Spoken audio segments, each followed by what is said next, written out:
Welcome to the Best Academy of Science Nagpur. Up to previous video, we have completed the lesson number 1 of unit number 1 that is atomic structure. और अभी हमें चलना है second lesson of the same unit और उस second lesson का नाम है पीरियोडिक प्रॉपर्टीज़. सो ये पीरियोडिक प्रॉपर्टीज़ क्या होती है, पीरियोडिक प्रॉपर्टीज़ कैसे क्या वैरी होती है, चेंज होती है.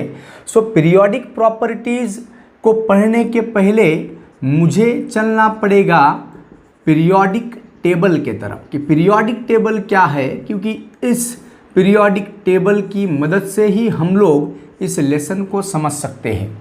अब पीरियोडिक टेबल क्या है, तो सर जब एलिमेंट जो पूरा ब्रह्मांड इन एलिमेंट से बना हुआ है तो ये एलिमेंट को अलग अलग साइंटिस्ट ने क्लासिफाई करने की कोशिश की.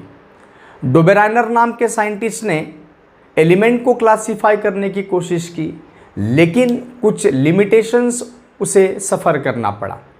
फिर न्यूलैंड्स नाम के साइंटिस्ट आए और उन्होंने दुनिया के सामने न्यूलैंड्स ऑक्टेव नाम का कंसेप्ट दुनिया के सामने रखा. But Newlands octave law was और Newland octave law suffer from certain limitation, वो भी कुछ लिमिटेशन से सफ़र कर रहा था. उसके बाद में तीसरी जो एलिमेंट को क्लासिफाई करने की एक कोशिश की गई थी सक्सेसफुल, और वो कोशिश की थी दिमित्री मेंडेलीव ने, और जिसको हम लोग कहते हैं मेंडेलीव पीरियोडिक टेबल. लेकिन आप डोबेराइनर ट्राइड की बात करो या न्यूलैंड्स ऑक्टेव की बात करो या मेंडेलीव पीरियोडिक टेबल की बात करो, सो सभी पीरियोडिक टेबल में हमें ढेर सारी खामियां दिखी. तो सर ये तीनों जो डोबेराइनर का ट्राइड है या न्यूलैंड्स ऑक्टेव है या मेंडेलीव पीरियोडिक टेबल है, ये बेस्ड होता है एटॉमिक मास नंबर के ऊपर. और ये डोबेराइनर ट्राइड क्या है, न्यूलैंड्स ऑक्टेव क्या है, सर उसके बाद में मेंडेलीव पीरियोडिक टेबल क्या है, इसमें हमारा इंटरेस्ट नहीं है. सर ये एटॉमिक मास नंबर को एलिमेंट की फंडामेंटल प्रॉपर्टी मान के चलते थे कि कोई भी एलिमेंट का एटॉमिक मास नंबर होता है. एटॉमिक मास नंबर कोई भी एटम में प्रेजेंट रहने वाले प्रोटॉन्स और न्यूट्रॉन्स के संख्या की बेरीज को, एडिशन को कहा जाता है एटॉमिक मास नंबर. और ये एटॉमिक मास नंबर ये तय करती है कोई एलिमेंट की प्रॉपर्टीज फिजिकल या केमिकल. लेकिन सर डोबेराइनर का ट्राइड, न्यूलैंड्स का ऑक्टेव और मेंडेलीव पीरियोडिक टेबल कुछ लिमिटेशन से सफ़र कर रहा था, कुछ सवालों के जवाब नहीं दे पा रहे थे, और इसीलिए सर अब हमें चलना पड़ेगा नेक्स्ट टॉपिक के तरफ और periodic table, modern periodic table. The next classification was done by Henry Mosle in 1913 and that was modern periodic table and that is worldwide accepted, जो जिसको पूरी दुनिया मानती है. ऑब्जेक्शन निकालना बहुत डिफ़िकल्ट टास्क था मॉडर्न पीरियोडिक टेबल में. सो मॉडर्न पीरियोडिक टेबल जिसको सबसे पहले डिज़ाइन किया था 1913 में हेनरी मोसले नाम के साइंटिस्ट ने.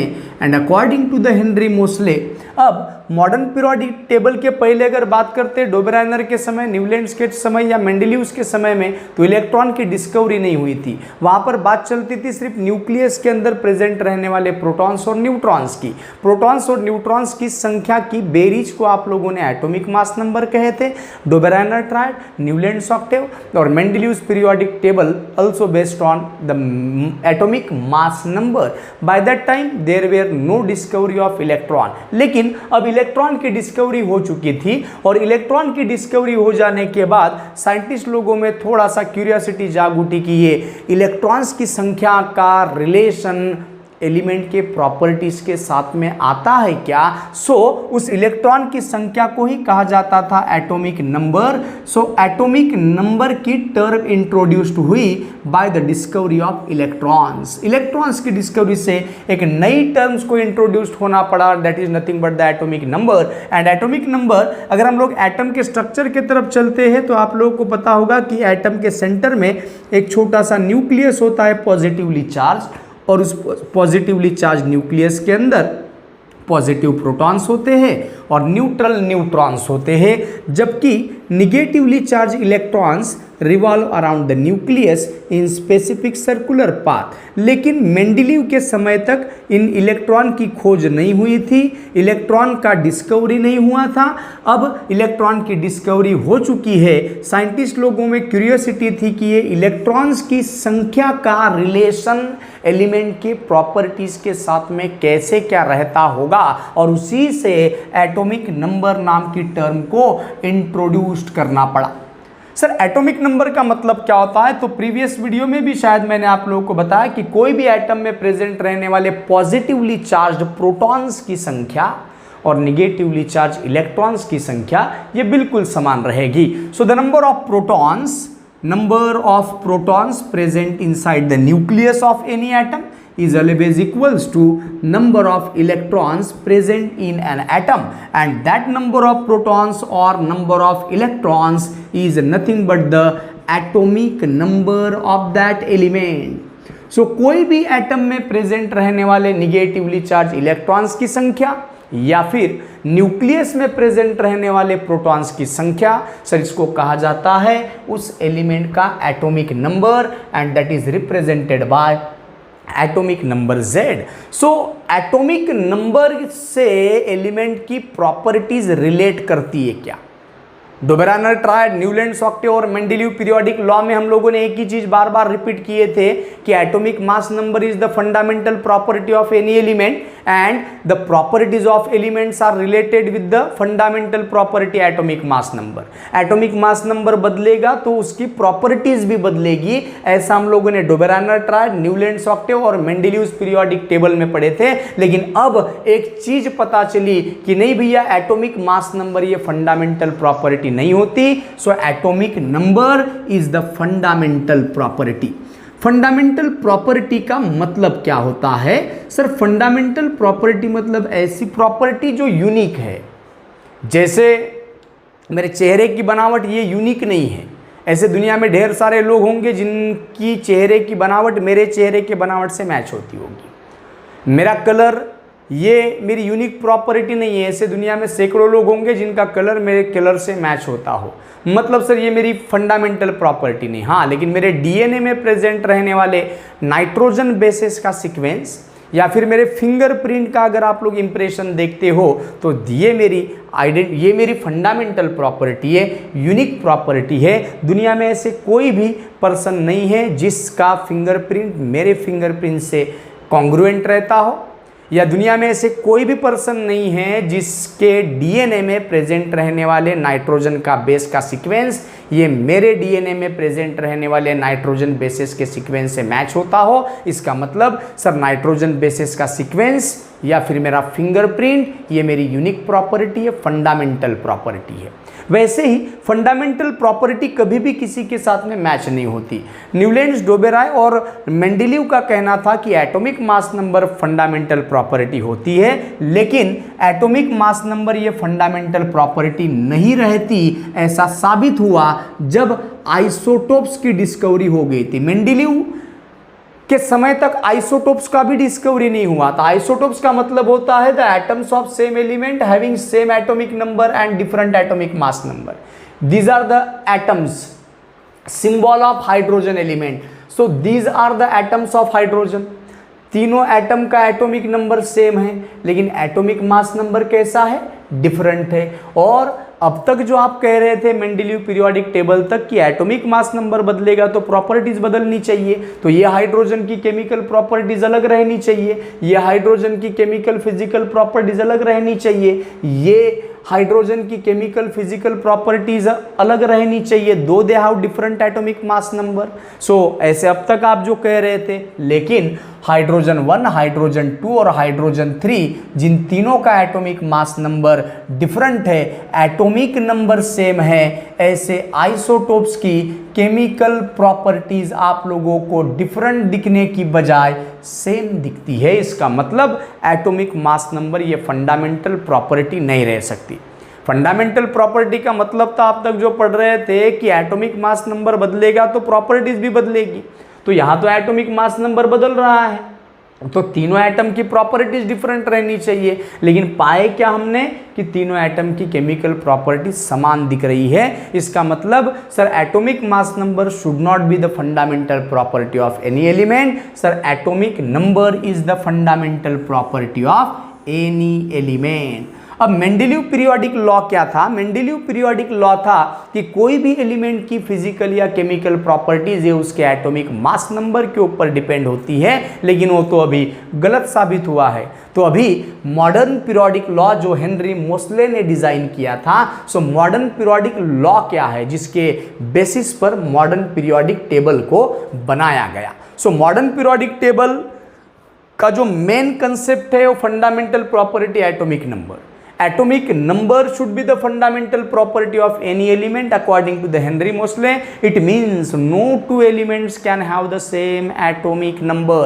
दो एलिमेंट का एटॉमिक मास नंबर समान रह सकता है। एग्जाम्पल के तौर पर 18, आर्गॉन 40, कैल्शियम 20 और 40। तो देखो ये दोनों एटम अलग अलग है, लेकिन इनका एटॉमिक नंबर के एटॉमिक मास नंबर कैसा है? सेम। तो अभी तक जो आप लोग पढ़ रहे थे मेंडेलीव पीरियोडिक टेबल तक, तो उसके हिसाब से क्या होना चाहिए? एटॉमिक मास नंबर सेम है तो प्रॉपर्टीज भी सेम होनी चाहिए। लेकिन ये तो सर नोबल गैस है और ये मेटल है, प्रॉपर्टीज बिल्कुल डिफरेंट है। मतलब अब तक जो आप कह रहे थे कि एटॉमिक मास नंबर ये फंडामेंटल प्रॉपर्टी रहनी चाहिए, ये मुझे दो एग्जाम्पल ने गलत साबित करके दे दिया। और हेनरी मोसले कहते हैं कि एटॉमिक मास नंबर नहीं, तो एटॉमिक नंबर ही फंडामेंटल प्रॉपर्टी होती है। दो अलग अलग एलिमेंट का एटॉमिक नंबर कभी भी समान नहीं रह सकता। एक ही एटॉमिक नंबर की वैल्यू दो दो अलग अलग एलिमेंट से रिलेट नहीं कर सकती। सो ये फंडामेंटल प्रॉपर्टी का मतलब बताया। तो यहां पर आप लोगों ने पढ़े कि मॉडर्न पीरियोडिक टेबल के पहले इलेक्ट्रॉन की डिस्कवरी होने की थी। जब इलेक्ट्रॉन की डिस्कवरी हुई तो इलेक्ट्रॉन की संख्या का एटॉमिक नंबर के साथ में क्या रिलेशन है और एटॉमिक नंबर का एलिमेंट के प्रॉपर्टीज के साथ में क्या संबंध आता है, यह सबसे पहले पढ़ना शुरू किया था हेनरी मोसले नाम के साइंटिस्ट ने। उस समय आइसोटोप की डिस्कवरी होने की थी, लेकिन अब हेनरी मोसले के समय आइसोटोप्स की डिस्कवरी हो चुकी थी। यहां पर ये तीनों एलिमेंट का एटॉमिक मास नंबर डिफरेंट है तो प्रॉपर्टीज भी डिफरेंट रहनी चाहिए, लेकिन तीनों की प्रॉपर्टी समान दिख रही है। ये दो एलिमेंट का एटॉमिक मास नंबर समान है, प्रॉपर्टीज भी समान रहनी चाहिए, क्योंकि आप अब तक कह रहे थे atomic mass number fundamental property, लेकिन दोनों एलिमेंट की प्रॉपर्टीज भी डिफरेंट दिख रही है दोस्तों। इसका मतलब जो अब तक कह रहे थे डोबेराइनर, न्यूलैंड्स और मेंडेलीव की एटॉमिक मास नंबर का संबंध एलिमेंट के फिजिकल केमिकल प्रॉपर्टीज के साथ में आता है, एटॉमिक मास नंबर ये फंडामेंटल प्रॉपर्टी रहती होंगी, ये गलत साबित हो गया है। और अब atomic number is the fundamental property of any element. और अब हम एलिमेंट का क्लासिफिकेशन करेंगे किसके बेसिस पर? एटॉमिक नंबर के बेसिस पर। एटॉमिक नंबर को माइंड में रखना है। अब भूल जाओ आप एटॉमिक मास नंबर को। सो एटॉमिक नंबर को आप लोगों को माइंड में रखना है। सो अब नया लॉ बन गया है मॉडर्न पीरियोडिक लॉ, और मॉडर्न पीरियोडिक लॉ कहता है the physical and chemical properties of elements are the periodic function of their atomic number. Mendeleev periodic table law में क्या कहते थे? Physical and chemical properties of elements are the periodic function of their atomic mass number. और यहां पर कह रहे हैं आप लोग कि modern periodic law states that the physical and chemical properties of elements are the periodic function of their atomic number. So atomic number के हिसाब से ही हेनरी मोसले ने सभी नोन एलिमेंट्स को इंक्रीजिंग ऑर्डर के हिसाब से अरेंज करने की शुरुआत किया। और किस तरीके से दिख रहा था मुझे मॉडर्न पीरियोडिक टेबल? सो हाइड्रोजन जिसका एटॉमिक नंबर 1 है, मैं आउटलाइन स्केच ड्रॉ करने जा रहा हूं मॉडर्न पीरियोडिक टेबल का।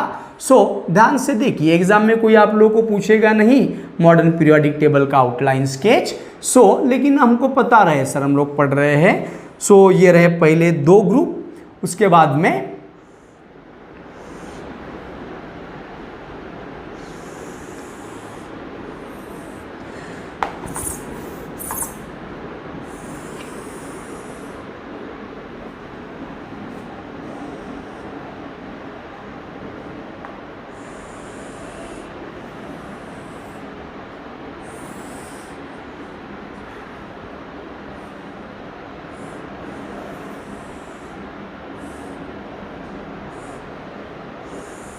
ये मैं आउटलाइन स्केच ड्रॉ करने जा रहा हूँ। पहले मैंने 2 वर्टिकल कॉलम्स ड्रॉ किए। राइट हैंड साइड में मुझे 6 वर्टिकल कॉलम्स ड्रॉ करना है। 1 2 3 4 5 और 6। पहले लेफ्ट हैंड साइड में 2 vertical column, right hand side में 6 वर्टिकल कॉलम्स ड्रॉ किया आपने। अब मैं क्या करता हूँ, ये बीच में जो आपने कॉलम ड्रॉ करना है, ये 10 कॉलम आपको ड्रॉ करना है। 1 2 3 4 5 6 7 8 9 एंड 10। ये हो गए 10 वर्टिकल कॉलम्स। सो बीच वाले 10 वर्टिकल कॉलम को मैं हाईलाइट कर देता हूँ रेड कलर से। तो ये रहे मेरे बीच के 10 वर्टिकल कॉलम्स। ध्यान से देखिएगा मैं कैसे एलिमेंट्स को अरेंज करता हूँ। हेनरी मोस्ले ने कैसे नॉन एलिमेंट्स को अरेंज किया था, उनके एटॉमिक नंबर को माइंड में रख के। अब हम लोग क्या करेंगे, जितने भी नॉन एलिमेंट्स है उनको हेनरी मोस्ले ने इंक्रीजिंग एटॉमिक नंबर के हिसाब से अरेंज किया, और अरेंज करने के बाद उसने पाया कि उसका पूरा का पूरा जो टेबल है वो डिवाइड हो गया 18 वर्टिकल कॉलम्स में।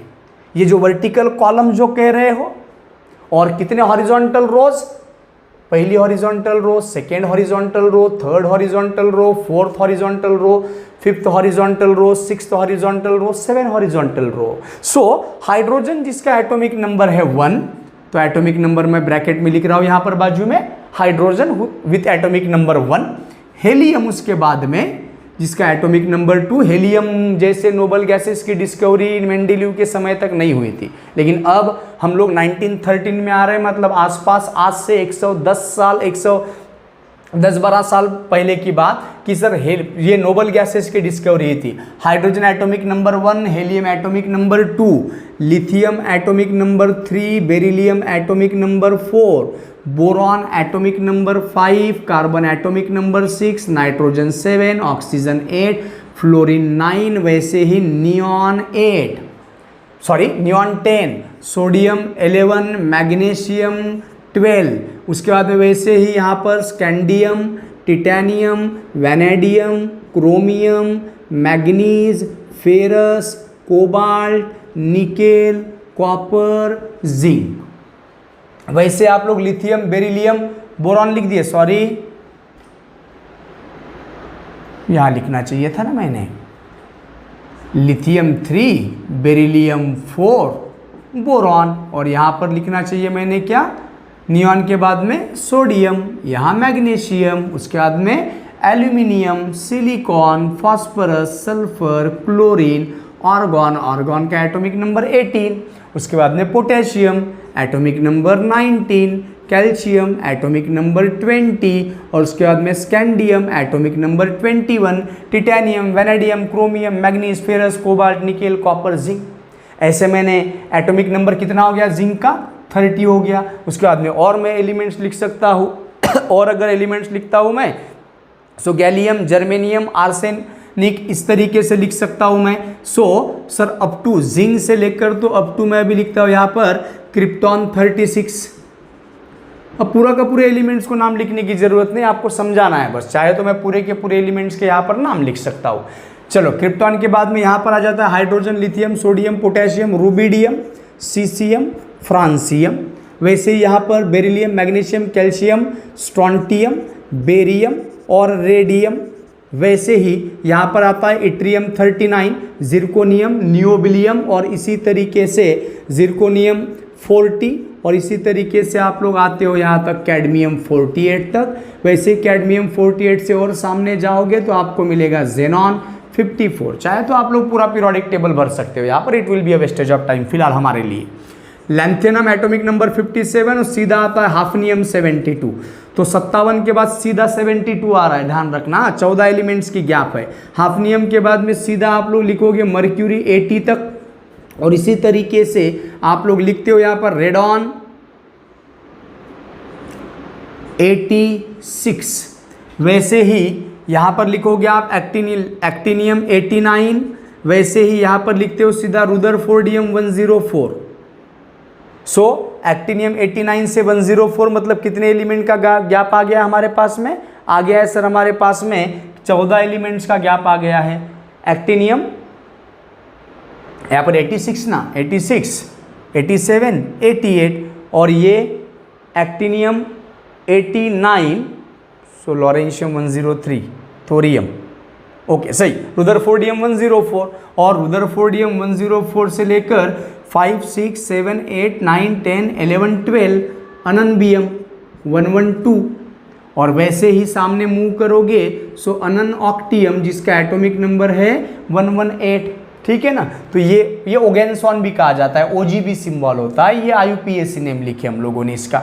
तो इस तरीके से मैंने पूरे नॉन एलिमेंट्स को उनके इंक्रीजिंग एटॉमिक मास नंबर के हिसाब से अरेंज किया। इंक्रीजिंग एटॉमिक मास नंबर के हिसाब से अरेंज करने के बाद अब हमारे पास में पहले जो 2 कॉलम दिख रहे हैं दोस्तों, ये पहले 2 कॉलम, अब आप लोग देखो पूरे नोन एलिमेंट्स 118 एलिमेंट्स की डिस्कवरी हो चुकी है और पूरे के पूरे 118 एलिमेंट्स को मॉडर्न पीरियोडिक टेबल में हमने उसके इंक्रीजिंग एटॉमिक नंबर के हिसाब से अरेंज किए। और ऐसा करने के बाद मुझे ऐसे दिखा कि हमारा जो टेबल है ये कितने वर्टिकल कॉलम्स में डिवाइड हो गया है, 18 vertical columns. So our modern periodic table is divided into 18 vertical columns, ये vertical columns 18 vertical columns and these 18 vertical columns are called as groups and 7 horizontal rows and these 7 horizontal rows called as periods।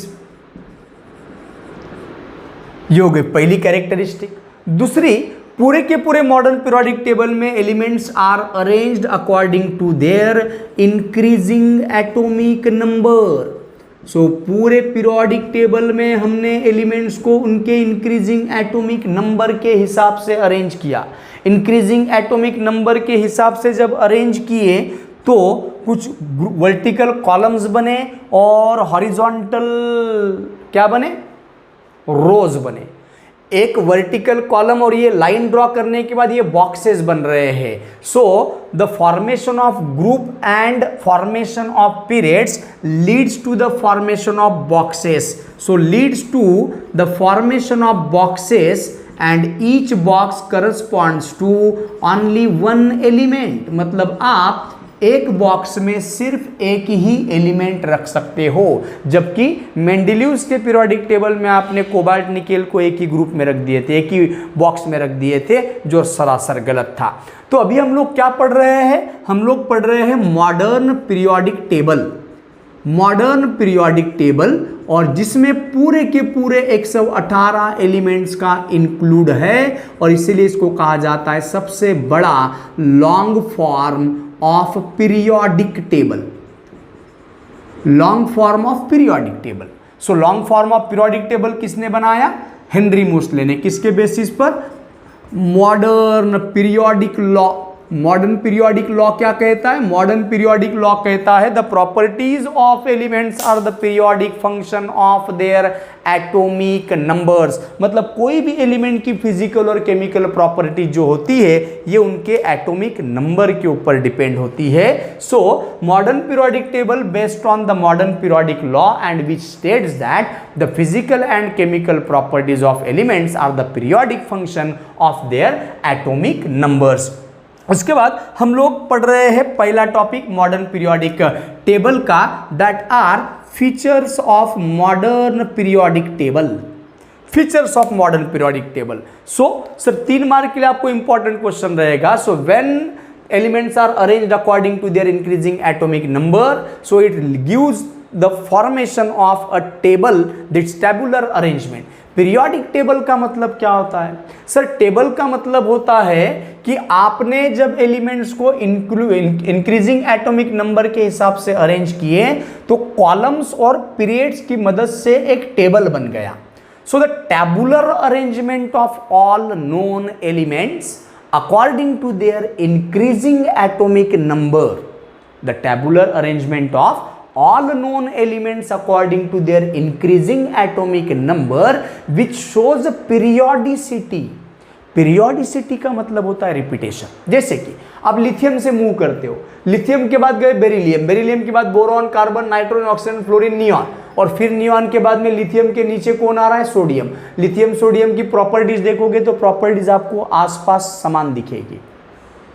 Sir वैसे ही आप fluorine से सामने जाओ, fluorine के बाद आता है नियॉन, नियॉन के बाद sodium, magnesium, aluminium, silicon, phosphorus, sulphur, chlorine, और फ्लोरीन के नीचे कौन आ रहा है, कुछ इंटरवल के बाद क्लोरीन, और कुछ इंटरवल के बाद ये दोनों एलिमेंट की प्रॉपर्टीज में बहुत सारी समानता दिखती है। So it shows repetition in the properties after some interval of element. कुछ एलिमेंट्स के पार होने के बाद आपके एलिमेंट्स के प्रॉपर्टीज में जो समानता दिख रही है उसको पीरियोडिसिटी कहा जाता है। So the tabular arrangement of all known elements according to their, मैं मॉडर्न पीरियोडिक टेबल का आपको स्टेटमेंट बताया और अब मैं आपको मॉडर्न पीरियोडिक टेबल की डेफिनेशन बता रहा हूं। The tabular arrangement of all known elements according to their increasing atomic number which shows periodicity in their properties is called as modern periodic table. ठीक है, now the features of modern periodic table based on the modern periodic law, मतलब पहला ही feature आप लोग लिख सकते हो, the modern periodic table based on modern periodic law, and that modern periodic law states that the physical and chemical properties of elements are the periodic function of their atomic numbers. Modern periodic table consists of 18 vertical columns that are called as groups and 7 horizontal rows called as periods. The elements are arranged according to their increasing atomic number, and while doing so, while drawing column and groups, column and periods, there is a formation of boxes and each box corresponds to a single element. एक box में आप एक ही element रख सकते हो, ये मान के चलो हमारे मॉडर्न पीरियोडिक टेबल की चौथी प्रॉपर्टी हो गई। उसके बाद it explain the reason for periodicity. So it explain the reason for periodicity, reason for periodicity. Sir periodicity का रीजन भी बताता है। अब मॉडर्न पीरियोडिक टेबल जो बना है वो सिर्फ एटॉमिक नंबर को माइंड में रखकर नहीं बना है, तो एटॉमिक नंबर को तो माइंड में रखा ही रखा है, साथ में उस एलिमेंट के इलेक्ट्रॉनिक कॉन्फ़िगरेशन को भी माइंड में रखा गया। कोई भी एटम में मैंने क्या कहा, इलेक्ट्रॉन रहते हैं, पहले शेल में, दूसरे शेल में, तीसरे शेल में इलेक्ट्रॉन रहते हैं, तो पहले शेल में कितने, दूसरे शेल में कितने, तीसरे शेल में कितने, ये इलेक्ट्रॉन के डिस्ट्रीब्यूशन को इलेक्ट्रॉनिक कॉन्फ़िगरेशन कहा जाता है। सो यदि आप ये हाइड्रोजन के बारे में बात करते हो, ध्यान से देखो, तो हाइड्रोजन का ॲटॉमिक नंबर 1 म्हणजे एक इलेक्ट्रॉन पहिल्या शेलमध्ये असेल, मग त्याच्या खाली आहे लिथियम, लिथियमचा ॲटॉमिक नंबर 3 म्हणजे लिथियमकडे 3 इलेक्ट्रॉन आहेत, पहिल्या शेलमध्ये 2 इलेक्ट्रॉन राहतील आणि दुसऱ्या शेलमध्ये 1 इलेक्ट्रॉन, कारण की पहिल्या शेलची मॅक्झिमम कॅपॅसिटी 2 ही इलेक्ट्रॉन की रहती है। त्याच्यानंतर येणारा सोडियम जर बघितलं तर त्याचा ॲटॉमिक नंबर है 11, मतलब सोडियम के एटम में 11 इलेक्ट्रॉन है, तो 11 में से 2 इलेक्ट्रॉन पहले शेल में, दूसरे शेल में 8, तीसरे शेल में 1। तो देखो जरा, इसके भी आखिरी वाले शेल में 1 इलेक्ट्रॉन, आखिरी वाले शेल में 1 इलेक्ट्रॉन, आखिरी वाले शेल में 1 इलेक्ट्रॉन, मतलब एक ही ग्रुप में रहने वाले जो एलिमेंट्स हैं उनके आउटर मोस्ट शेल में रहने वाले इलेक्ट्रॉन्स की संख्या समान रहती है, उनका वैलेंस शेल इलेक्ट्रॉनिक कॉन्फ़िगरेशन समान रहता है, इसलिए उनकी प्रॉपर्टीज कुछ इंटरवल के बाद में मैच होती होगी। It explain the reason for periodicity. अब ये रहा पहला group, extreme left hand side में जो आपने रखे इसको आप पहला ग्रुप कह रहे हो, जिसको फर्स्ट ए ग्रुप कहा जाता है। बेरिलियम वाला जो ग्रुप है उसको सेकेंड ए ग्रुप कहा जाता है। बोरॉन वाला जो ग्रुप है उसको थर्ड ए, ये फोर्थ ए, ये फिफ्थ ए, ये सिक्स्थ ए, ये सेवेंथ ए और ये झिरो ग्रुप। झिरो म्हणजे 18th ग्रुप म्हणतात त्याला, 18th ग्रुप। त्याच्यानंतर हे जे मध्ये आपण 10 एलिमेंट ड्रॉ केलेले आहेत, 10 कॉलम, त्याचा पहिला नंबर आहे थर्ड बी, सुरुवात करायची, मग फोर्थ बी, मग फिफ्थ बी, वैसे ही सिक्स्थ बी, वैसे ही सेवेंथ बी, और ये जो फेरस कोबाल्ट और निकेल जो है इनका आता है एक ही नाम 8th बी, और कॉपर आता है फर्स्ट बी, और ये सेकेंड बी। ये उनके इलेक्ट्रॉनिक कॉन्फ़िगरेशन के हिसाब से सामने मैं एक्सप्लेन करूंगा ही। सो ये उनके ग्रुप के नंबर दे दिया, ठीक है ना। चाहे तो आप इसको कह सकते हो थर्ड बी ग्रुप, नहीं तो तीसरे नंबर का ग्रुप भी कह सकते हैं। चाहे तो आप ये कॉलम को क्या नाम दे सकते हो, fourth A group. Sir this is fourth A group. कोई पूछेगा कार्बन कौन से ग्रुप में है, तो हम कहेंगे सर फोर्थ ए ग्रुप में है। या फिर आप ऐसे भी कह सकते हैं पहला, दूसरा, तीसरा, चौथा, पांचवा, छठवां, सातवां, 8, 9, 10, 11, 12, 13, 14। नहीं तो कुछ लोग कहेंगे नहीं sir carbon is present in 14th group. तो जैसे आपको कहना है वैसे कहो। सो हर एक ये रहा पहला ग्रुप। तो पहला ग्रुप किससे शुरू हुआ है, ये जितने भी एलिमेंट्स है lithium, sodium, potassium, rubidium, caesium, francium, इनको कहा जाता है दोस्तों अल्कली मेटल्स। क्या कहा जाता है, अल्कली मेटल्स। क्योंकि वो अल्कलीज बनाते हैं। जैसे NaOH बनाता है पानी में डालने के बाद NaOH अल्कली। K सर वो पानी में डालने के बाद KOH बनाता है, मतलब अल्कली बनाता है। तो इनको अल्कली मेटल्स कहा जाता है। सो हर पीरियड आप कोई भी एक हॉरिजॉन्टल रो को सिलेक्ट करो। देखो तो जरा ये हॉरिजॉन्टल रो को, तो हॉरिजॉन्टल रो ये रहा। तो कौन से नंबर की हॉरिजॉन्टल रो रही है, चौथे नंबर की। तो चौथे नंबर की हॉरिजॉन्टल रो किससे शुरू हो रही है, पोटेशियम से। पोटेशियम क्या है, अल्कली मेटल। और ये कहां पर जाकर खत्म हो रही है, क्रिप्टॉन पर। और क्रिप्टॉन क्या है सर, जीरो ग्रुप का एलिमेंट। और जीरो ग्रुप के एलिमेंट को क्या कहा जाता है, नोबल गैसेस। कोई भी पीरियड ले लो आप लोग, पीरियड मतलब हॉरिजॉन्टल रो। ये पीरियड की बात करो, अगर आप पहले पीरियड की बात करते हो तो पहले पीरियड में दो ही खिलाड़ी प्रेजेंट है, हाइड्रोजन और हेलियम। सो पहले पीरियड की शुरुआत हाइड्रोजन से होती है, खत्म होता है हेलियम से। तीसरे पीरियड की शुरुआत सोडियम से होती है, खत्म होता है सर आर्गॉन से। सो सोडियम क्या है, अल्कली मेटल है। आर्गॉन क्या है, नोबल गैस। इसका मतलब ईच पीरियड स्टार्ट्स विथ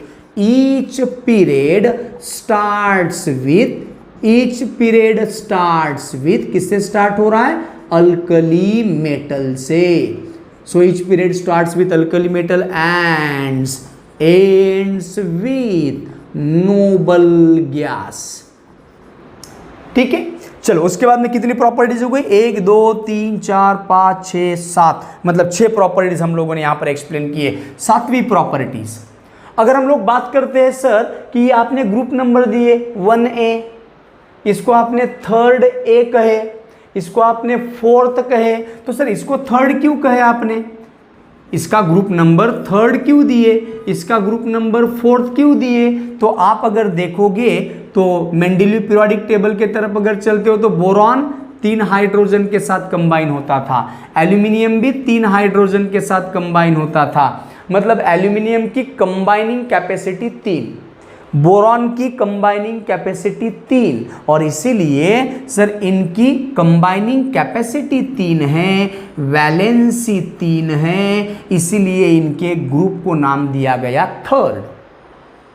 ठीक है सर, कार्बन को अगर हाइड्रोजन लगाओगे तो कार्बन की कैपेसिटी 4 हाइड्रोजन के साथ में कंबाइन होने की है, इनकी कैपेसिटी 4 हाइड्रोजन के साथ में कंबाइन होने की है। तो सर ये कंबाइनिंग कैपेसिटी जो होती है उसको कहा जाता है वॅलेन्सी। सो ग्रुप नंबर, मग चौथ्या ग्रुपमध्ये फोर्थ ए ग्रुपमध्ये जे काही एलिमेंट प्रेझेंट असतील त्या सर्वांची वॅलेन्सी 4च असेल।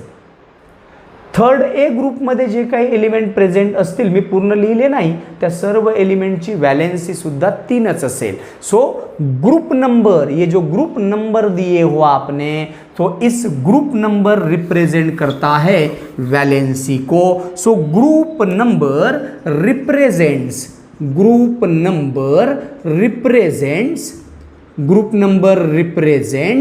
वैलेंसी ऑफ दैट एलिमेंट, उस एलिमेंट की वैलेंसी रिप्रेजेंट करता है।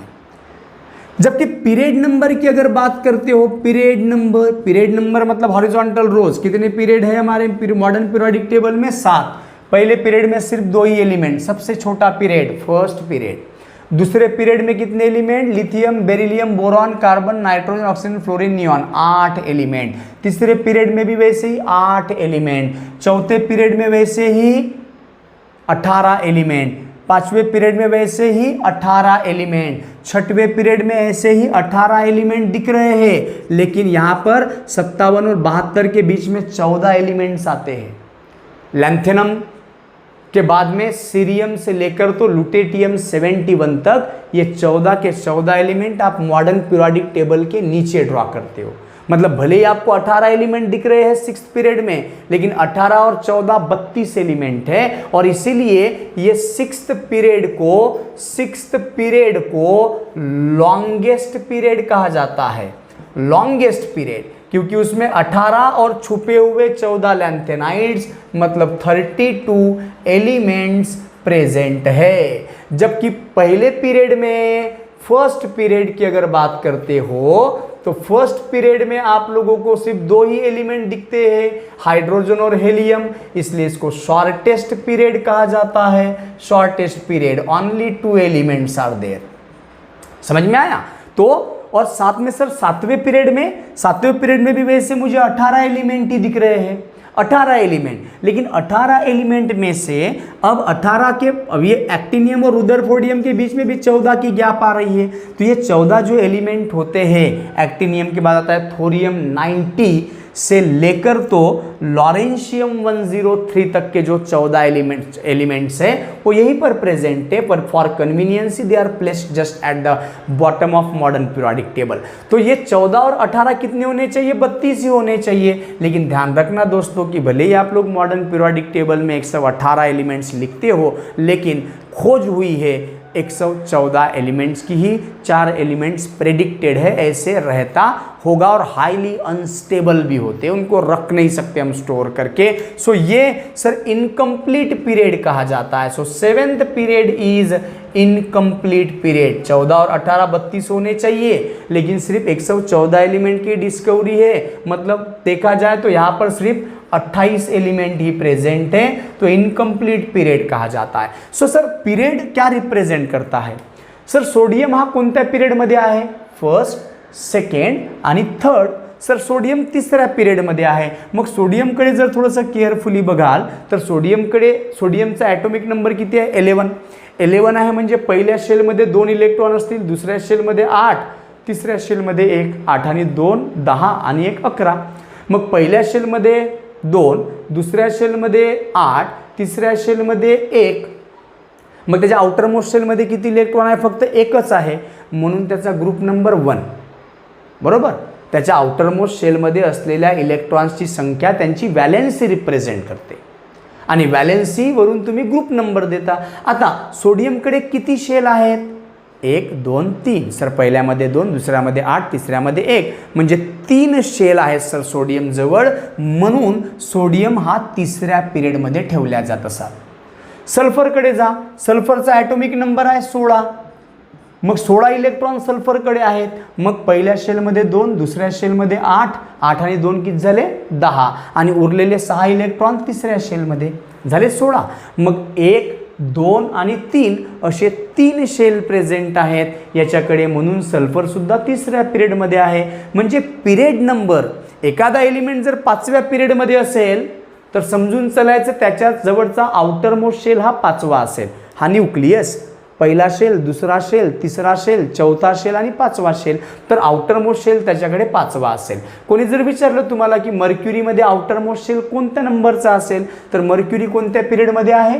6व्या पिरियडमध्ये आहे, तर आम्ही म्हणू सर मर्क्युरीमध्ये 6व्या नंबरचा पिरियड सर्वात शेवटचा असेल। म्हणजेच period number represents value of valence shell. Valence shell म्हणजे आउटरमोस्ट शेल। सोडियमचा जर तुम्हाला पिक्चर काढायचं असेल तर हा सोडियमचा न्यूक्लियस, पहिल्या शेलमध्ये 2 इलेक्ट्रॉन, दुसऱ्या शेलमध्ये असे 8 इलेक्ट्रॉन राहतील, आणि तिसऱ्या शेलमध्ये 1 इलेक्ट्रॉन राहील। हा झाला सोडियमचा पिक्चर।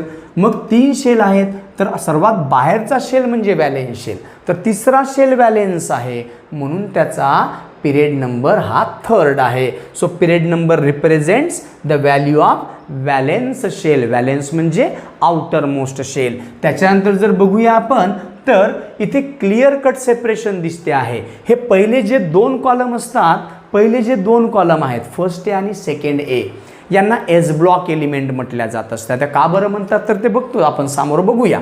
तर हे जे पहिले 2 कॉलम तुम्हाला दिसतात म्हणजे first 2 columns are called as s block element. ये पहले 2 कॉलम, कितने एलिमेंट है पहले 2 कॉलम में सर? ये 7 और ये 6 13.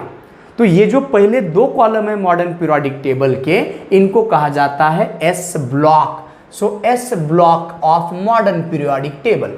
सर उसके बाद में ये बीच में ये 10 ग्रुप जो आप लोगों ने रेड कलर से हाईलाइट किए थे, इसको कहा जाता है डी ब्लॉक. सर आखिरी में जो आपने 6 ग्रुप ड्रॉ किए हो, इनको कहा जाता है पी ब्लॉक. और यहां पर जो 14 एलिमेंट आपने लिखे नहीं, वो कहाँ प्रेजेंट होते हैं? मॉडर्न पीरियोडिक टेबल के नीचे. So these are called as F block. मतलब there is a clear cut separation of S block, P block, D block and F block elements. उसके बाद sir there is a clear cut separation of, अब metal, ये अगर ये पहिले 2 column अगर देखोगे एस ब्लॉक एलिमेंट, तर एस ब्लॉक एलिमेंट हे नेहमी आयोनिक नेचरचे असतात. डी ब्लॉक एलिमेंट हे नेहमी मेटल्स असतात. S block, all the S block elements are metals. हायड्रोजनला सोडलं तर सर्वच एस ब्लॉक एलिमेंट हे धातू आहेत, मेटल आहेत सॉलिड स्टेटमध्ये. डी ब्लॉक एलिमेंट हे सर्वच मेटल्स असतात. सर्वच एस ब्लॉक एलिमेंट मेटल, हायड्रोजनला सोडून सर्वच D block element metal. F block element पण सर्वच मेटल्स. आणि पी ब्लॉकमध्ये मात्र तुम्हाला मेटल्स पण दिसतात, नॉन मेटल्स पण दिसतात आणि मेटलॉइड्स पण दिसतात. मेटल्स म्हणजे धातू, नॉन मेटल्स म्हणजे अधातू. आणि धातू अधातू दोघांच्या प्रॉपर्टीज जर दिसत असतील तर त्याला तुम्ही काय म्हणाल? मग तुम्ही त्याला म्हणता metalloids. So all these are the features of modern periodic table. So last में लिख सकता हूँ there is clear cut separation. There is clear cut separation. किनके बीच का क्लियर कट सेपरेशन है? बिटवीन कौन कौन से? अल्कली मेटल, ये पहले ग्रुप के एलिमेंट. अल्कलाइन अर्थ मेटल, त्याच्यानंतर ट्रान्झिशन, डी ब्लॉक एलिमेंटला ट्रान्झिशन मेटल्स म्हटल्या जात असते. आणि हे 14 आणि 14 एलिमेंट 28 जे पिरियोडिक टेबलच्या खाली लिहिता त्यांना म्हटल्या जात असते इनर ट्रान्झिशन एलिमेंट. कारण की त्या ट्रान्झिशन एलिमेंट्समध्येच लपून बसलेले आहेत. But for convenience they are placed just at the bottom of modern periodic table. So all these are the features of modern periodic table. So remember that ये सब रहे आपके मॉडर्न पीरियोडिक टेबल के features. अभी हम लोग देखेंगे कि ये इलेक्ट्रॉनिक कॉन्फ़िगरेशन कैसे क्या लिखना और इलेक्ट्रॉनिक कॉन्फ़िगरेशन का संबंध किस किस से आता है. देखो मैं फिर से एक बार रिकॉल करने जा रहा हूँ. मॉडर्न पीरियोडिक टेबल जो बेस्ड है मॉडर्न पीरियोडिक लॉ के ऊपर. मॉडर्न पीरियोडिक लॉ कहता है the physical and chemical properties of elements are the periodic function of their atomic numbers. Now modern periodic table was proposed by Henry Moseley in 1913. Definition: modern periodic table, the tabular arrangement of all known elements according to their increasing atomic number which shows a periodicity in their properties is called as modern periodic table. modern periodic table जब design किया गया तो atomic number और उस element के electronic configuration को mind में रखा गया. तो एक चीज़ आप लोगों को और यहाँ पर एक चीज़ ऐड करना है की एकाच ग्रुपमध्ये जे एलिमेंट प्रेझेंट आहेत, जसं hydrogen, lithium, sodium, potassium, rubidium, caesium, francium, तसंच fluorine, chlorine, bromine, iodine, astatine, तर हे जे एलिमेंट्स आहेत हे एकाच ग्रुपमध्ये आहेत. फ्लोरीनच्या आउटर मोस्ट शेलमध्ये पण 7च इलेक्ट्रॉन, क्लोरीनच्या आउटर मोस्ट शेलमध्ये पण 7च इलेक्ट्रॉन राहतात, ब्रोमीनच्या आउटर मोस्ट शेलमध्ये पण 7च इलेक्ट्रॉन राहतात. याचा अर्थ असा कि एक ही ग्रुप में रहने वाले एलिमेंट्स के आउटर मोस्ट शेल में रहने वाले इलेक्ट्रॉन्स की संख्या समान रहती है, इसलिए उनकी वैलेंसी समान रहती है, इसलिए उनकी प्रॉपर्टीज भी एक दूसरे से मैच करती है. So elements belonging to the same group, elements of same group, एकाच ग्रुपमध्ये असलेले elements have same valency. Fluorine एक ही हाइड्रोजन के साथ कंबाइन हो सकता है, तो क्लोरीन भी एक ही हाइड्रोजन के साथ में कंबाइन हो सकता है, तो ब्रोमीन भी एक ही हाइड्रोजन के साथ में कंबाइन हो सकता है। तो एक ही ग्रुप में रहने वाले एलिमेंट्स की प्रॉपर्टीज ये कैसे रहेगी, सिमिलर दिखेगी और उनकी वैलेंसी भी समान दिखेगी। तो ये रहे हमारे मॉडर्न पीरियोडिक टेबल के कुछ फीचर्स, कैरेक्टरिस्टिक्स। तो ये चीज़ें आप लोगों को ध्यान रखना है। सो मॉडर्न पीरियोडिक टेबल के बारे में मैंने डिस्क्रिप्शन दिया, आउटलाइन स्केच ड्रॉ किया और फीचर्स यहाँ पर ड्रॉ किया है मैंने। अब मैं चलता हूँ इलेक्ट्रॉनिक कॉन्फ़िगरेशन के तरफ, इसी से रिलेटेड टॉपिक है। अब मैं ये फीचर्स को मिटा देता हूँ। अब यहाँ पर कौन सी चीज़ें, और एक क्वेश्चन रह सकता है कि write a short note on halogens. Halogens मतलब ये फॅमिली, 7th A ग्रुप, तिकडून मोजलं तर 17वा ग्रुप। तो ये fluorine, chlorine, bromine, iodine, astatine, ये फिर से थोड़ा सा अनस्टेबल या रेडियो एक्टिव, इसलिए हम लोग उसको कंसिडर नहीं करते। सो फ्लोरीन, क्लोरीन, ब्रोमीन, आयोडीन ये जो एलिमेंट है, हा जो 7th A ग्रुप आहे याला हेलोजन ग्रुप म्हटल्या जात असते आणि या ग्रुपमध्ये असलेल्या एलिमेंटला हेलोजन म्हटल्या जात असते। सर हा जो शेवटचा ग्रुप आहे 0 ग्रुप, 18वा group, helium, neon, argon, krypton, xenon, radon आणि अनन ऑक्टियम, ओगेन्सॉन सुद्धा म्हणता। तर हे एलिमेंट्सला नोबल गैसेस म्हटल्या जात असते।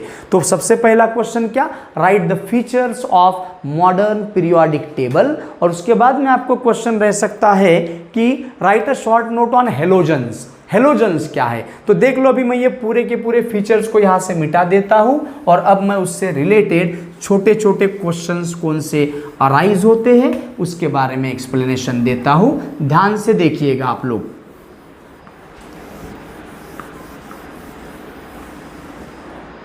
हाँ, तो क्वेश्चन आपको रह सकता है write a short note on halogen. पहला क्वेश्चन क्या, explain the features of modern periodic table, right modern periodic law, जो मैंने एक्सप्लेन किया। उसके बाद क्वेश्चन रह सकता है write a short note on halogens. Halogens के बारे में क्या कहना है। Sir halogens are the non metals, ये नॉन मेटल्स है, अधातु है। Halogens are the non metals which exist in, halogens are the non metals which are present in 17th group. एकतर 17th ग्रुप म्हणा, नाहीतर त्याचं नावच देऊन द्या 7th A group of the modern periodic table. They are salt forming, they are salt forming. जर ते एखाद्या मेटल सोबत कंबाईन झाले, फॉर एक्झाम्पल क्लोरीन आहे, हा क्लोरीन जर सोडियम सोबत कंबाईन झाला मेटल सोबत, तर Na+ आणि Cl- च्या कॉम्बिनेशनने सॉल्ट बनेल। घरी जे मीठ वापरता तर सॉल्ट बनवणारे आहेत, म्हणून सॉल्ट बनवणारे म्हणजे हेलोजिन्स। हेलो म्हणजे सॉल्ट आणि जिन म्हणजे बनवणारे, तर हेलोजिन म्हणजे salt forming. So they form salt, so that's why they are called as halogen. त्याच्यानंतर जर बघाल तुम्ही तर त्या सर्वांच्या आउटरमोस्ट शेलमध्ये 7 इलेक्ट्रॉन प्रेझेंट आहेत। 7 electrons are present in outermost shell. सर्वांच्याच आउटरमोस्ट शेलमध्ये किती इलेक्ट्रॉन दिसतील, 6। विश्वास होत नाही तर बघून घ्या। फ्लोरीनचा ॲटॉमिक नंबर आहे 9, क्लोरीनचा ॲटॉमिक नंबर आहे किती, क्लोरीनचा ॲटॉमिक नंबर 17, ब्रोमीनचा ॲटॉमिक नंबर आहे सर 35। आता बघा याचा इलेक्ट्रॉनिक कॉन्फिगरेशन कसा लिहितो मी। फ्लोरीनचा ॲटॉमिक नंबर 9 आहे म्हणजे त्याच्याकडे 9 इलेक्ट्रॉन आहेत। मग 9 इलेक्ट्रॉन आहेत तर मग ॲटमचा स्ट्रक्चर कसा असतो, सेंटरला न्यूक्लियस असतो आणि हे असतात असे शेल्स जिथे इलेक्ट्रॉन फिरत राहतात। मग फ्लोरीनकडे 9च इलेक्ट्रॉन आहेत, मग 9 पैकी पहिल्या शेलमध्ये मॅक्झिमम 2च राहू शकतात। 9 पैकी 2 झाले, आता किती उरले 7, तर 7 इलेक्ट्रॉन दुसऱ्या शेलमध्ये द्याल म्हणजे 2 7, म्हणजे टोटल किती झाले आता आपल्याकडे 9 इलेक्ट्रॉन। पहिल्या शेलमध्ये 2, दुसऱ्या शेलमध्ये 7, 2 7 इज द इलेक्ट्रॉनिक कॉन्फिगरेशन। आता क्लोरीन 17, डायग्राम तीच ठेवतो आम्ही, ठीक आहे। क्लोरीनकडे 17 इलेक्ट्रॉन आहे। 17 इलेक्ट्रॉन म्हणजे सर पहिल्या शेलमध्ये 2 असतील, दुसऱ्या शेलमध्ये 8, कारण की दुसऱ्या शेलची कॅपॅसिटी मॅक्झिमम 8चीच आहे, पहिल्या शेलची कॅपॅसिटी मॅक्झिमम 2चीच आहे।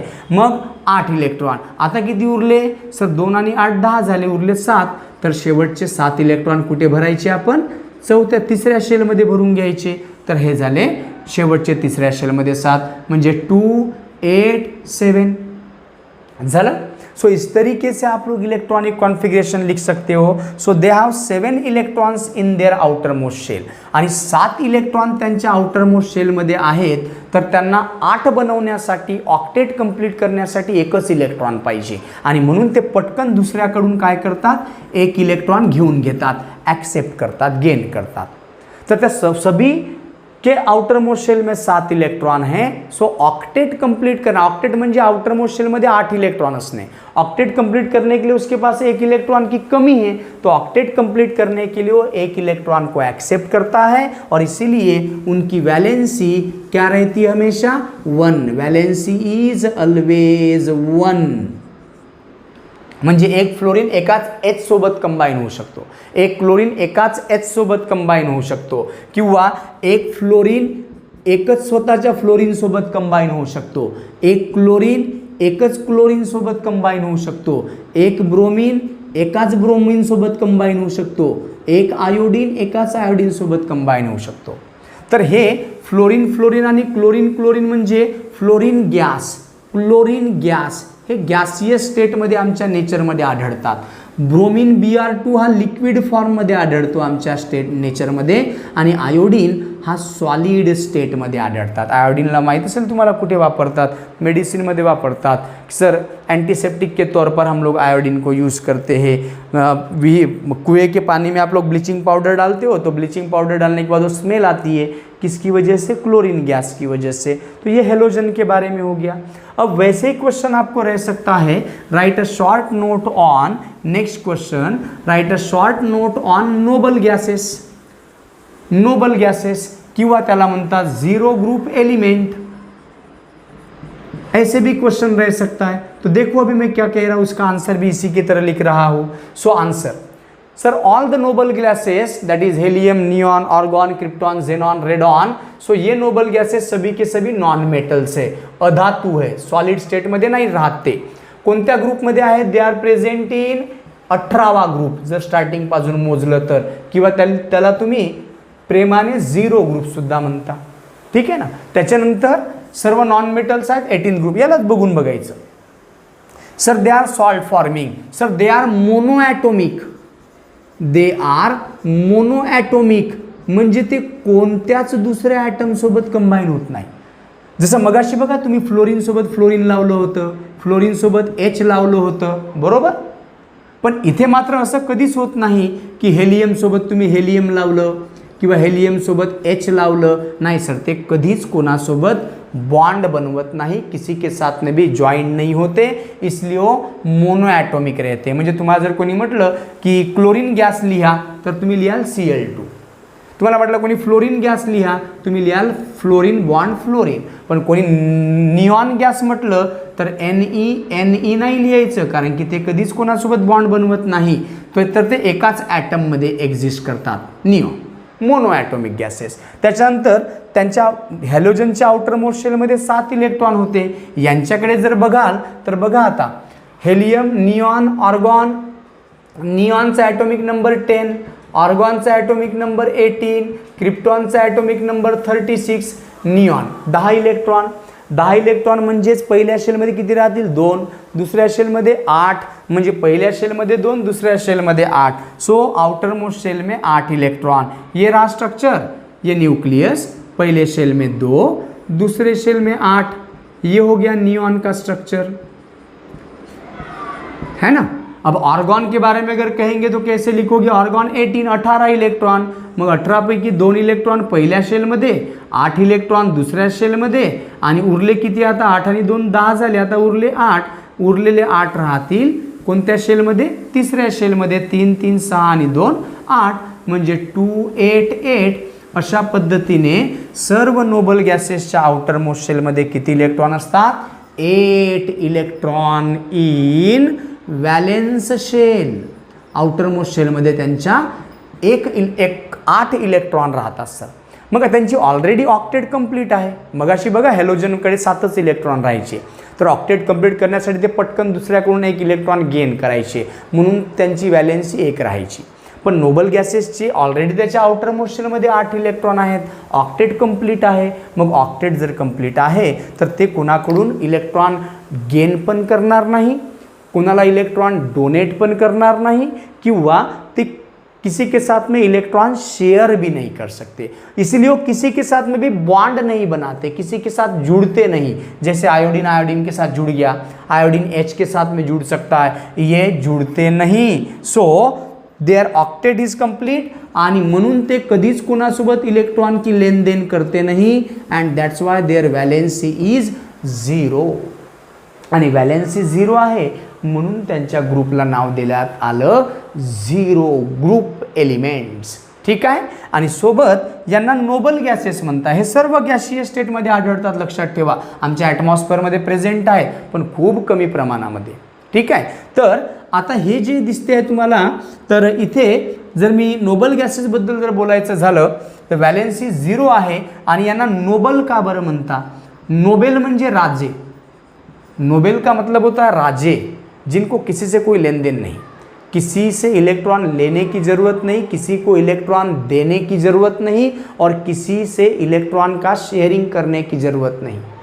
जितने भी एलिमेंट हमारे पीरियोडिक टेबल में हैं ये अपना इलेक्ट्रॉन लूज करते हैं किसी को, नहीं तो किसी से गेन करते हैं, नहीं तो किसी के साथ शेयर करते हैं। क्यों? क्योंकि सबको ये 0 ग्रुप एलिमेंट की तरह बनना है, सबको इनकी तरह स्टेबल बनना है, सबको इनकी तरह उनका ऑक्टेट कंप्लीट करना है, सबको इनकी तरह बनना है, इसीलिए कहा जाता है इसे नोबेल गैसेस। तो ये हो गया हेलोजेंस के बारे में और साथ साथ नोबल गैसेस के बारे में भी क्वेश्चन रह सकता है। उसके बाद में आइसोटोप्स की पोजीशन को, और एक क्वेश्चन आप लोगों को रहता है कि नोबल गैसेस आइसोटोप्स, मेंडेलीव्स के पीरियोडिक टेबल में आइसोटोप्स को रखने की जगह नहीं थी, लेकिन यहाँ पर आप लोगों को आइसोटोप्स की जगह, आइसोटोप्स का प्रॉब्लम कैसे क्या सॉल्व हुआ, how the problem of isotopes और how the problem of placing isotopes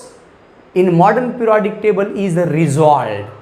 तो मेंडेलीव पीरियोडिक टेबल में क्या था, एलिमेंट्स को उनके एटॉमिक मास नंबर के ऊपर ज़्यादा महत्व दिया गया था। आइसोटोप्स क्या है सबसे पहले वो बताएंगे। Sir isotopes are the elements having same atomic number and same atomic number और सेम एटॉमिक मास नंबर। जो नीचे लिखते हो एटॉमिक नंबर, जो ऊपर लिखते हो atomic mass number. So isotopes are the atoms of same element having same atomic number but different atomic masses, they have same chemical properties। ते एकाच एलिमेंटचे ॲटम्स आहेत म्हणून त्यांच्या केमिकल प्रॉपर्टीज कशा असतील, same, they have same chemical properties. मग आइसोटोप्समध्ये काय, तर आइसोटोप्समध्ये ॲटॉमिक मास नंबर डिफरंट आहे। Isotopes atomic mass number different है तो मेंडेलीव पीरियोडिक टेबल में सभी आइसोटोप्स को अलग अलग जगह पर रखना चाहिए था। पहले 1H1 को अलग जगह पर, 1H2 को अलग जगह पर, 1H3 को अलग जगह पर, लेकिन नहीं किया था मेंडेलीव ने।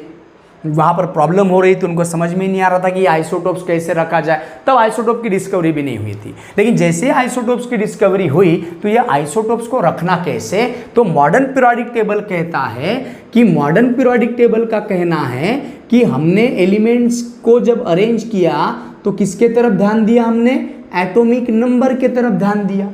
And when the atomic number is in mind and when these isotopes have same atomic number, when these isotopes have same chemical properties, so they should be placed in same position। एकाच पोझिशनवर लिहायला पाहिजे। म्हणजे for example 1H1 1H2 1H3 वेगळं वेगळं लिहिण्याची गरज नाही, या तिघांचे ॲटॉमिक नंबर सारखा आहे, तिघांचे प्रॉपर्टीज सारख्या आहेत म्हणून त्यांना तुम्ही हायड्रोजन एकच जागी लिहा। 1H1 1H2 1H3 लिहिण्याची गरज नाही। क्लोरीन पण 2 फॉर्ममध्ये एक्झिस्ट करतो, क्लोरीन 35 आणि क्लोरीन 37, पण त्यांचा ॲटॉमिक नंबर मात्र दोघांचाही 17 मग ॲटॉमिक नंबर सारखा आहे तर त्याला एकाच जागी ठेवायला पाहिजे। ॲटॉमिक मास नंबरकडे आम्हाला लक्ष द्यायचंच नाही आहे मॉडर्न पीरियोडिक टेबलमध्ये। तर आन्सर मी असं लिहू शकतो पहिले कि मॉडर्न पीरियोडिक टेबल में इन मॉडर्न, पहले आइसोटोप के क्वेश्चन ऐसे पूछते हैं आपको एग्जाम में कि write a short note on position of isotopes in Mendeleev periodic modern periodic table, Mendeleev periodic table and modern periodic table. तो आइसोटोप्स की डेफिनेशन लिखना, बाद में लिखना in Mendeleev periodic table elements are arranged according to their increasing atomic number, atomic mass number, and since their atomic mass number are different so they should be placed at different position in Mendeleev periodic table।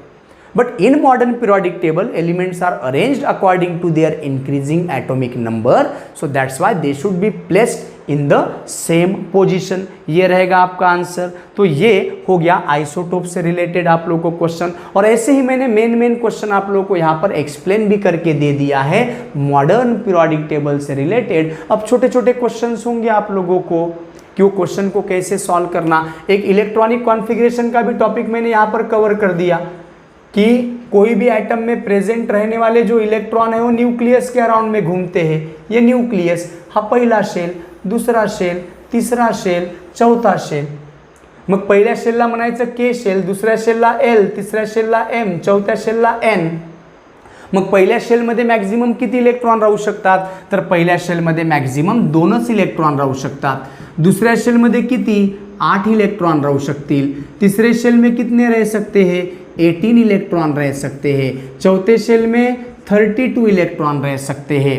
का बरं असं हे कसं काय calculate केलं तुम्ही, तर कोणी जर मला विचारलं की चौथ्या शेलमध्ये फोर्थ शेलला काय नाव दिलं आपण, KLMN, म्हणजे एन शेलमध्ये मॅक्झिमम किती इलेक्ट्रॉन राहू शकतात. ठीक आहे, तर फॉर्म्युला नेहमी लक्षात ठेवायचं 2n².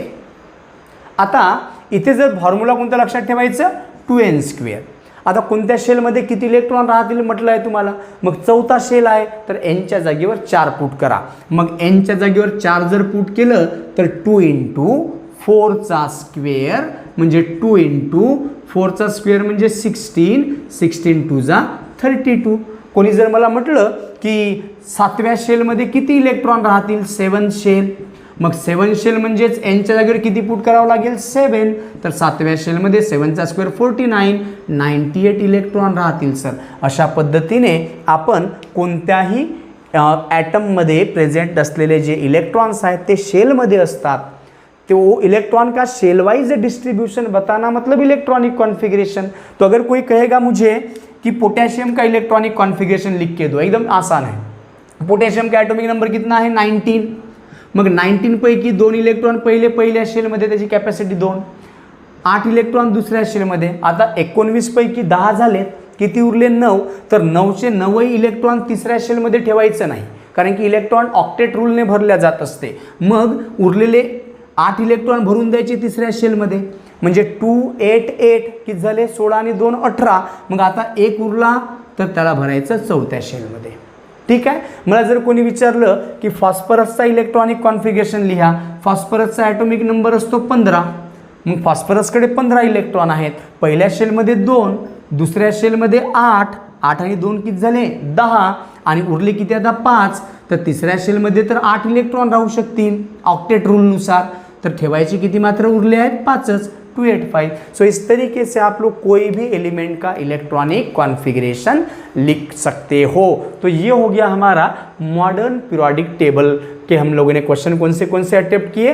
Right the features of modern periodic table, right a short note on halogens, right a short note on noble gases, explain the position of isotopes in Mendeleev periodic table and modern periodic table, and electronic configuration and the capacity of electron in different shells. So this is all about the modern periodic table. So today I have to stop here. In next class we will discuss about periodic properties. So thank you.